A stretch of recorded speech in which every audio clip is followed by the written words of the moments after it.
dostlar, part 2 geldi. Part 1'də yal hazırlamışdıq sadə. Part 2'də ciyərlə çörək, bir də yal hazırlamışıq, qarışıq. İndi gedək bunu verək Cakoya. Cako ilə Qarabaşa görək nə təsir olacaq. Gəl dostlar, baxın orada Qarabaşdır, ona zincirə salmışaq. Bu Cako da indi arxada gələcək. Cako. Yedən ha. Dostlar, Cako Qarabaşsız yeyə bilmir. Ona görə Qarabaşı açaq.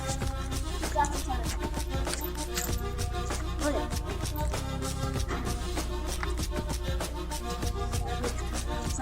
Qarabaş sunku gəldi də qaqa. Görüm. Cako gəl. Qarabaş sıkıntı, yəni onu yeməli. Bir də dostlar, biz elə bir ki itbazıq, video istəyirik, like gəlsin. Çoxlu istəyirik, like gəlsin ki, elə bir kəşfədə düşsün. Edə la. Ay yedən ha. Nə deyil? Cako yedən ha. Nəysə dostlar. Dostlar, Cako biraz təzədir.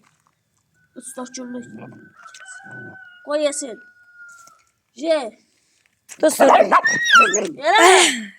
Eləmə. Nəysə dostlar, sağ olun, part 3 eləyəcəyik. Bu video 50 like gəlsin. Sağ olun, salamat qalın.